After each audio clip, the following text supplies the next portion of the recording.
여러분 안녕하십니까? 벤자민의 공식 포착입니다. 만나서 반갑습니다. 오늘 국내 증시 엄청난 큰 폭의 하락이 있었는데요. 이 지난주 금요일 날이 뭐 검은 금요일이라고 할 정도로 이 하락했던 부분보다 더 큰 폭의 하락이 있었습니다. 그래서 코스피 지수가 마이너스 8.77 이렇게 빠졌는데 이게 지수가 맞나 싶을 정도예요. 코스닥은 마이너스 13.30% 이렇게 하락을 해버렸습니다. 그래서 오늘 제가 어떤 이야기를 드릴 거냐면요. 이 주가가 최근 들어서 이렇게 급락하게 된 요인과 배경, 여기에 대해서 말씀을 드릴 겁니다. 이 주가가 하락하거나 이렇게 급락을 하게 되면은 이 투자자분들께서 두 가지로 나뉘는 것 같아요. 첫 번째는 적극적으로 더 알아보는 거죠. 이 원인이 무엇일까? 그리고 이 원인 속에서 나는 어떤 기회를 찾을 수가 있는가? 이렇게 적극적인 자세로 임하시는 분들이 있는 반면에 너무 하락하니까 이게 보기도 싫은 거예요. 그래서 그냥 회피해 버립니다. 이런 분들하고 나중에 이 다시 증시가 하락했던 부분을 회복하는 그 구간에 왔을 때는 저는 그 수익률의 차별화는 분명히 있을 거라고 봅니다. 그리고 역사적으로도 그랬지만은 이 2008년도 금융위기 때 보세요. 지수가 코스피 지수가요. 이때 마이너스 56%, 57%가량 빠집니다. 이때 2007년도에 코스피 지수 최초로 2000포인트 넘었다고 엄청 좋아했던 게 언제 그랬냐는 듯이 급락을 해버리죠. 미국발 금융위기로 인해서. 그래서 이때 이 하락했던 이 시기 그래도 상당했습니다. 이게 한 1년 정도 하락했어요. 1년. 1년간 하락하는데 그리고 지수가 전반적으로 이 50% 이상 하락을 했는데 개별 종목들은 어땠겠어요. 그래서 만약에 이게 장기화될 것이다 하락이 그러면은 저희가 포트폴리오나 이 위험 자산의 투자 비중을 바꿔볼 필요도 있습니다. 분명히. 그리고 당연히 뭐 회복은 했지만은 이 회복하는 구간에서도 주가의 차별화가 확연하게 나요. 주도주가 바뀔 가능성도 있습니다. 그래서 어떤 자산군에 저희가 좀 주목해서 봐야 되는지 이번 시간에 알아볼 겁니다. 자, 그리고 지금 시장 급락과 요인과 배경 제가 이 제목을 이제 이렇게 달았는데요. 이거 말씀을 이제 압축하고 최대한 쉽게 이해하실 수 있도록 풀어서 설명을 드릴 거예요. 그리고 영상 마지막까지 시청을 하시면은요. 제가 공시 검색으로 이 종목 발굴하는 방법의 자료집을 만들었거든요. 그 자료집 받아가시는 방법도 말씀드릴 테니까요. 이해 안 가시거나 이런 분들도 최대한 소통할 수 있는 텔레그램 채널 이 소통 창구를 통해서 제가 다시 한번 또 이 자료를 올려놨으니까요. 이런 부분들도 텔레그램 참여하는 방법도 말씀드릴 겁니다. 자, 우선은 이 시장 급락 요인과 배경에 대해서 첫 번째 FOMC 회의 이 연준에서 의장들끼리 모여가지고 이제 경제에 대한 부분들 이렇게 상의하고 논의하면서 기준금리 어떻게 할지 이 회의하는 거거든요. 근데 이후에 발표된 경제 지표를 보면은 ISM 제조업 지수가 예상치가 48.8이었는데 실제는 46.8. 이거 숫자 그렇게 크게 의미 두지 않으셔도 돼요. 항상 예상치보다 높게 나왔느냐 낮게 나왔느냐 이런 부분들을 좀 봐야 됩니다. 그리고 지난주 금요일 날 이 오후에요. 우리나라 장 끝나고 비농업 신규 고용에서 예상치가 17만 6천 건이었는데 실제는 11만 4천 건밖에 안 됐습니다. 신규 고용이. 실업률은 4.3% 상승하고요. 이거 경기 침체 왔구나. 이 고용이 이렇게 안 좋아졌는데 금리 인하를 좀 먼저 실시를 해가지고 시장에 유동성도 더 풍부하게 만들고 그 다음에 고용과 경기가 그렇게 이 경착륙하지 않게 그렇게 만들었어야 되는 거 아니냐 이렇게 시점에 대한 부분에 대해서 언론 보도나 이런 것들이 되게 많습니다. 그리고 골드만삭스 쪽에서도 이제 대놓고 아예 비판을 했죠. 시점 놓쳤다고 아예. 그래서 금리 인하가 빨랐어야 하는 거 아닌가라고 이제 뒤늦은 후회를 하고 있는데요. 여러분들께서 지금 이 오른쪽 화면에 제 자료 제가 준비한 자료 이 미국의 카드 연체율 추이입니다. 이게 지금 21년부터 해가지고요. 22년, 23년, 24년 1분기까지 해서 지금 이 폭을 보세요. 상승하는 폭. 어느 정도 시점이 왔으면은 여기서 이 카드 연체율이라는 게 결국에는 이 카드를 쓰는 사람들이 소득이 줄었던가 아니면은 실업 상태에 있던가 이거 둘 중 하나 아니에요? 그렇게 되면 이렇게 이 급등을 하고 있는 상황에서 이 폭이 이 상승폭이 추세가 계속 이어지고 있는 상황에서 연체율이 이렇게 높아진다라는 거 이거는 벌써 시그널이 어느 정도 잡힐 수가 있는데 결국 뭐 종합적으로는 봐야 되겠지만은요 이 카드 연체율만 딱 본다라 그러면은 미국이 이전까지 경기가 이 연준에서 얘기했던 게 기준금리 인하를 미뤄오고 이랬던 게 아직도 물가가 안 잡혔다. 물가가 아직 안 잡혔고 그다음에 미국 고용이 좋고 그다음에 경기가 견조하다. 이런 표현 쓰면서 이제 이 기준금리 인하나 이런 것들에 대해서 좀 많이 미뤄왔잖아요. 근데 실질적으로 이 미국 카드 연체율 본다라고 하면은 경기가 좋다 뭐 이런 부분으로 이제 연결시켜 보면요, 미국의 이 비정상적인 소비 패턴이나 이런 것들을 좀 생각해 볼 수도 있을 것 같아요. 소비로 이제 경기가 이 경제를 견인하는 나라가 미국입니다. 그런데 여기에 이 미국 중산층도 그렇지만은 이 소비를 하는데 빚내서 소비하는 이 성향도 띠는 이런 모습들이 있어요. 게다가 이 웰스 이펙트라고 하죠. 미 증시 어땠나요? 이 빅테크 기업들 뭐 엔비디아부터 해가지고 이 매그니피센트 세븐이라고 하는 그런 기업들 막 주가 막 상승하고, 이게 뭐냐면요, 웰스 이펙트 그냥 쉽게 이렇게 보시면 돼요. 여러분들께서 만약에 예를 들어서 에코프로를 샀습니다. 에코프로를 샀는데 이 에코프로를 제가 10만 원에 샀어요. 10만 원에 샀는데 이게 100만 원까지 간 겁니다. 100만 원까지 가면은 저는 이 내 자산의 가치가 높아지고 여기에 따라서 나는 돈이 많아. 돈을 많이 벌었어. 그래서 나는 이 돈이 이렇게 자산이 불어났기 때문에 소비도 더 할 수 있어. 이런 식의 소비가 이어졌다라는 거죠. 미 증시가 떠받쳐줬던 웰스 이펙트, 부의 효과라고 합니다. 그래서 자산 가치의 상승으로 이에 따라 소비를 늘리게 되며 경제 성장 촉진, 자산 가치 하락하면서 부의 효과 감소로 인해 소비 경기 위축 우려. 이게 뭐냐면 만약에 자산 가치가 하락하잖아요. 증시가 빠지고 주식의 가치가 떨어져요. 주식 가격이 떨어지게 되면은 이 부의 효과 감소로 인해서 소비 경기 위축에 대한 부분이 생겨날 수 있다라는 거죠. 그리고 이 소비 패턴도 마찬가지였지만은 이 카드 연체율, 그리고 또 이렇게 소비를 좀 강력하게 해올 수 있었던 그런 이유 자체도 이런 부의 효과, 웰스 이펙트가 좀 영향을 줬을 것이다. 그리고 이런 부분들 때문에 이 골물대로 골문 게 터진 거라고 저는 보고 있습니다. 그리고 수급적 요인으로 본다라고 하면은 엔캐리 트레이드를 이제 쉽게 설명하면은요, 여러분들께서 이 A라는 은행이 금리가 0%예요. 대출하는데 대출 금리가 0%입니다. 그리고 이거를 B라는 은행에 가져다 주니까 이게 금리를 1% 준대요. 저는 가만히 앉아서 0%를 빌려와 가지고 1%의 수익을 낼 수 있는 거죠.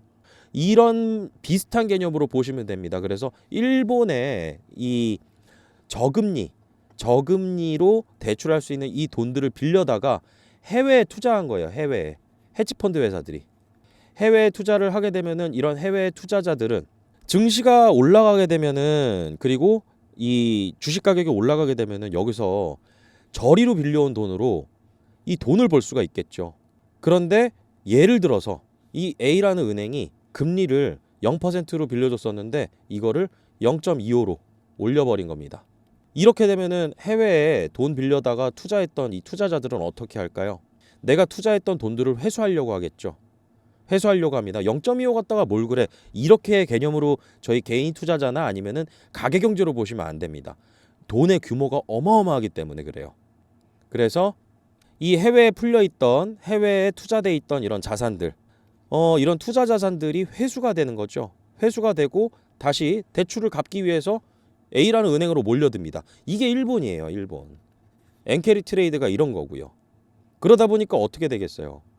예전에는 A라는 일본에서 돈을 빌려다가 이 달러로 바꿔가지고 외화로 바꿔가지고 투자했던 거 다시 달러를 엔화로 바꿔가지고 갚아야 되겠죠. 그렇게 되면 환율이 어떻게 되겠어요? 일본의 환율이 막 떨어지는 겁니다. 환율 떨어진다라는 거는 이렇게 개념을 보시면 돼요. 한국의 원화 환율 1,400원일 때하고 그 다음에 1,300원일 때하고 어떤 게 더 가치가 높나요? 1달러당 1달러를 교환하는데 1,300원이 들어요. 1달러를 교환하는데 1,400원이 들어요. 1,300원일 때가 가치가 더 높은 거죠. 1,400원에서 1,300원으로 이렇게 환율이 떨어지면은 원화의 가치가 높아졌다라고 하는 겁니다. 엔화도 마찬가지입니다. 지금 엔화가 엄청나게 급락하고 있어요. 엔캐리 트레이드 자금들의 청산. 그런데 청산의 명분이 또 하나 생겼죠. 미국의 경기 침체가 가시화된다. 그리고 경기 침체 우려가 현실화되고 있고 그다음에 연준의 금리 인하 시점이 놓쳤다. 이렇게 되니까 이제 증시에 엄청난 급락을 불러일으켰던 이 외국인 자금들 국내 증시에도 영향을 그렇게 줬고요.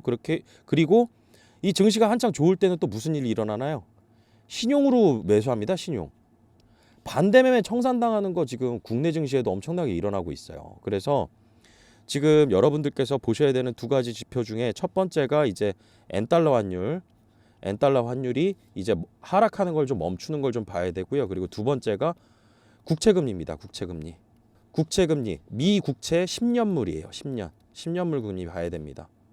이게 뭐냐면은 국채금리가 이제 떨어진다라고 하면은 채권의 가격이 오르는 겁니다. 채권 가격이 오르는데 금리가 저희가 뭐 예금만 하는 분들이 이제 예금을 접하셨던 분들이 이 채권 금리, 채권 수익률 보면은 되게 혼란스러워하세요.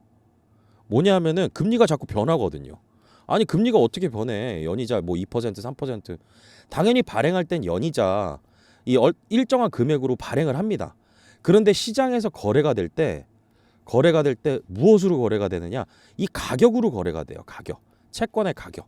그래서 내가 만약에 연에 이자 5%를 주는 채권을 삽니다. 채권을 사는데 제가 이거를 뭐 예를 들어서 1달러 주고 샀어요. 1달러 주고 샀는데 기준금리가 인하되고 그다음에 인플레이션율도 완화가 되면서 새롭게 발행하는 채권 금리가 예를 들어서 마이너스 2.5%라고 예를 들어 볼게요. 자, 그런데 이게 지금 금리가 2배 차이인 겁니다. 자, 그러면 나는 1달러 주고 이 5%짜리의 채권을 국채를 샀는데 이건 예를 드는 겁니다. 시장에서는 나 1.5달러 줄 테니까 이거 나한테 팔아. 이렇게 하는 거예요. 1.5달러. 이거 채권 가격이 오르는 거죠. 그래서 내가 받는 금리는 일정한데 이 채권 가격이 올라가면서 그 수익률이 떨어지는 겁니다. 이렇게 되면은 나는 수익을 보는 거예요. 이거 반대 개념으로 보시면 되는 겁니다. 그래서 채권 금리가 떨어진다. 일반적으로 시장에서 채권 수익률이라는 표현을 더 많이 써요. 그래서 채권 수익률이 떨어진다라고 하면은 지금 미 국채 10년물 채권 가격이 오르는 겁니다. 가격. 저희는 수익률 뭘로 봐야 돼요? 채권 가격으로 봐야 되겠죠. 주가도 주식 가격이 10,000원에서 15,000원으로 오르게 되면 이렇게 올라가게 되면은 우리는 수익을 보는 거잖아요. 근데 지금은 경기 침체 우려 그다음에 또 인플레이션에 대한 우려가 사라지고 이제는 물가 하락, 디플레이션에 대한 우려 이런 부분들이 생겨난 거죠. 그러다 보니까 이 채권에 대한 가격의 수요가 여기에 수요가 엄청나게 몰리면서 채권 가격이 급등하는 겁니다. 그러면서 지금 언제 그랬냐는 듯이 4% 밑에까지 떨어졌습니다.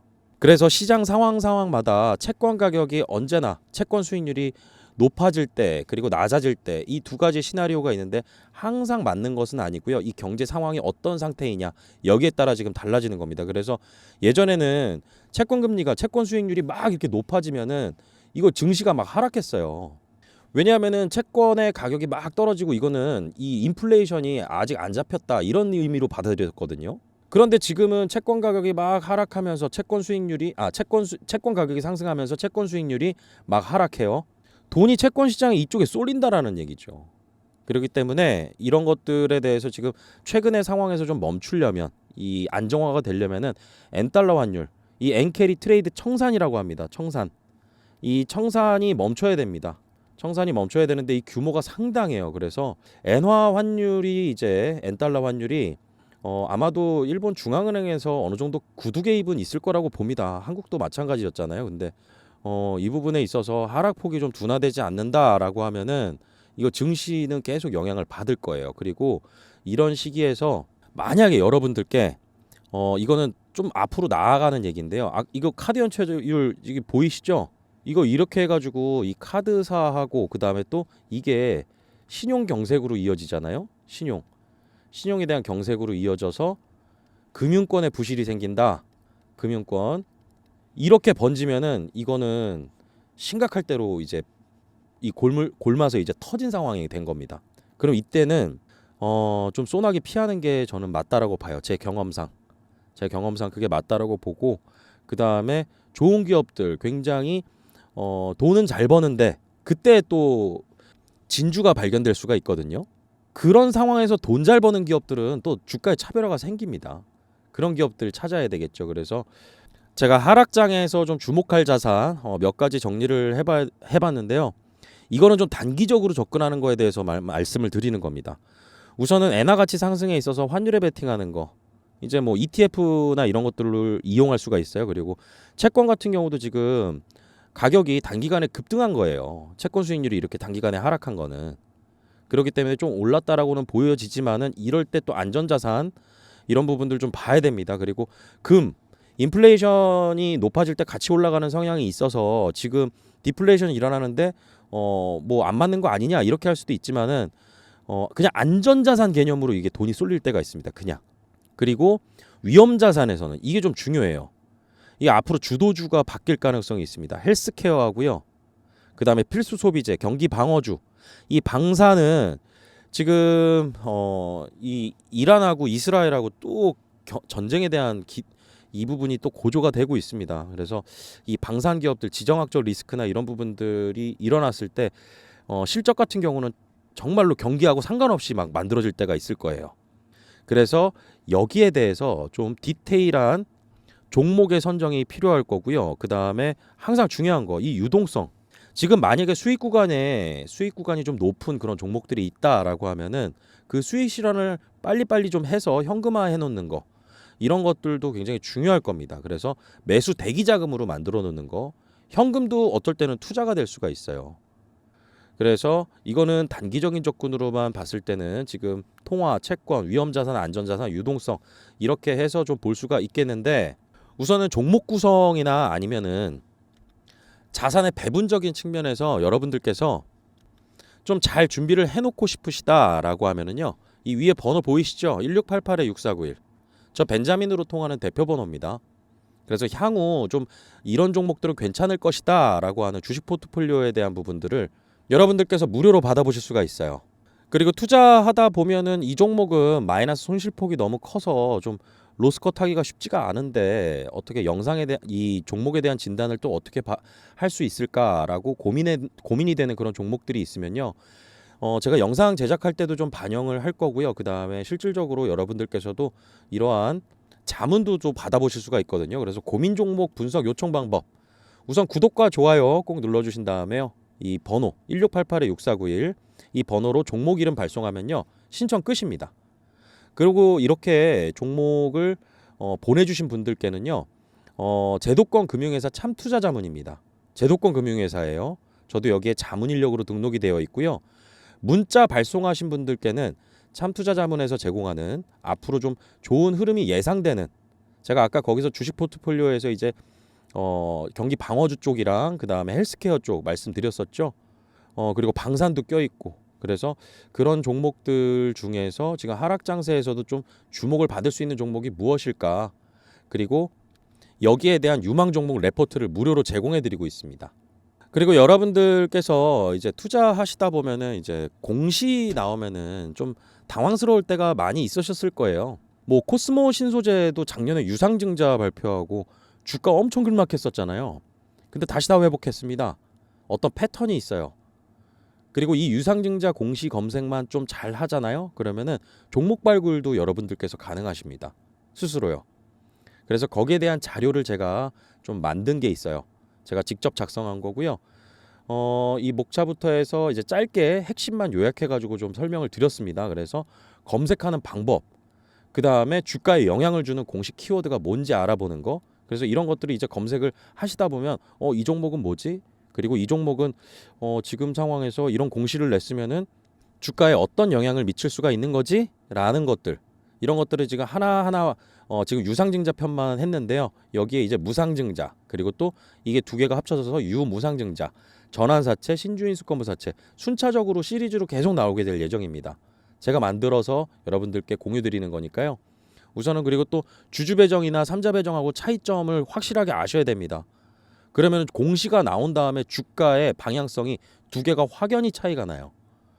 그래서 이런 부분들 제가 정리한 케이스별로 해가지고 보시면은요 좀 이해가 쉬우실 겁니다. 그래서 여기에 대해서 여러분들께서 이 자료집 받아보고 싶으신 분들은요 위에 전화번호 1688-6491번으로 문자로 공시라고 보내주세요. 그리고 문자 보내주신 분들께서 나는 종목 레포트도 받아보고 그 다음에 이 공시 검색 종목 발굴법 이 자료집도 받아볼래라고 하면 다 요청하시면 됩니다.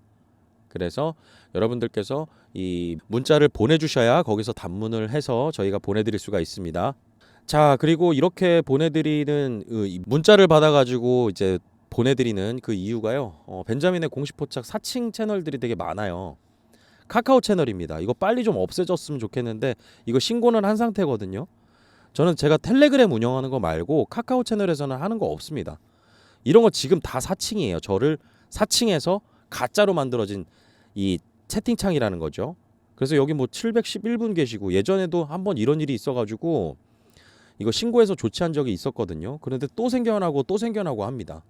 그래서 제가 이거를 문자 보내주신 분들에게 공유를 드리는 거고요. 그리고 제가 운영하는 텔레그램 채널 벤자민의 관심 공시 이 채널에서는 제가 이제 자료들 아까 이 영상에서 말씀드리는 내용들이나 이런 것들을 좀 압축해가지고 또 제가 일일이 코멘트 다 달아가지고 이제 올려드려요. 그 자료집 같은 경우도 여기 올려놨습니다. 이 카드 연체율 추이 이런 것들이요. 공시 자료집은 말고요. 그거는 문자 보내주신 분들에게 왜냐하면 사칭 채널 관련자들 보는 거 절대로 원치 않습니다. 저는. 그래서 이렇게 해서 이런 부분들을 좀 빠르게 좀 여러분들께서 보실 수가 있고요. 그 다음에 간혹 가다가 종목들도 제가 여기에 올려요. 관심 있게 보시라고 공시 관련해서요. 그래서 지금 오늘 참 희한하게도요. 이거는 다시 주목이 돼서 계속 올라가고 있는데 이게 3월 8일 날 퀀타 매트릭스 2회차 전환사채 관련해서 제가 좀 언급을 드렸던 부분이 있습니다. 이 자금 사용 목적하고 그 다음에 이 공시를 주목하는 이유에 대해서 그리고 이런 공시가 나오는 종목들이 만약에 앞으로 주가 방향성이 좀 좋을 것 같다라고 하는 그런 예상되는 그런 종목들 이 공시 관련해서 제가 이 채널에서 공유를 드려요. 자, 그런데 이 종목 오늘 같은 하락 급락 장세에서도 또 상한가가 가버렸어요. 이 퀀타 매트릭스는 지금 뭐 이 폐혈증 관련해서 그리고 공시 속에 약간 힌트가 있었거든요. 그 네이처지 실린 부분하고 그 다음에 폐혈증 관련해서 이제 연구 성과가 너무 좋게 나왔으니까 여기에 대한 기대감들 이런 것들이 이런 바이오 쪽에서 조금 헬스케어 쪽에서 좀 몰린 부분이 있었는데 지금 뭐 이 부분은 거의 다 끝나갔다라고 보시면 되고 이제 앞으로 새로운 걸 찾아야죠. 제가 처음에 3월 달에 제가 3월 8일 날 얘기했을 때가 얼마였냐면은 이때 막 4,000원대였어요. 4,000원. 이게 지금 19,000원까지 올라갔네요. 그래서 이런 제가 관심 있게 보는 공시 같은 경우들도 여러분들께서 투자 판단하시는데 좀 잘 활용해서도 보실 수가 있으니까요. 텔레그램 채널 잘 활용하시고요. 그 다음에 저 같은 경우는 이 금융투자협회 금융투자 전문 인력으로 등록돼 있습니다. 그리고 제도권 금융회사 참투자자문회 자문 인력으로 등록되어 있고요. 당연히 증권투자, 투자자산 운용사, 펀드 투자 상담사 이런 자격증들 다 갖추고 있어야 가능한 겁니다. 그래서 전문 인력으로 등록되어 있다는 거 기억을 해두시고요. 텔레그램 채널 참여하는 방법 굉장히 간단합니다. 벤자민의 관심 공시 영상 하단 보시면은 이 더보기 버튼이 있어요. 이 채널 영상 보시면은요. 제 벤자민의 공시 포착 그러면 여기에 링크 걸어놨습니다. 이 링크 클릭하면은 이렇게 나와요. 그래서 벤자민의 관심 공시 이래서 여기 조인 채널 버튼 누르시잖아요. 그럼 입장 요청으로 들어옵니다. 그럼 제가 확인하고 승인 버튼 눌러서 입장 도와드리고 있으니까요. 저 벤자민과 함께 정보 공유 잘 하시고요. 앞으로 좋은 투자 수익 기회 잘 만들어 가시길 바라겠습니다. 오늘 영상 마치겠습니다. 구독과 좋아요는 큰 힘이 됩니다. 벤자민이었습니다.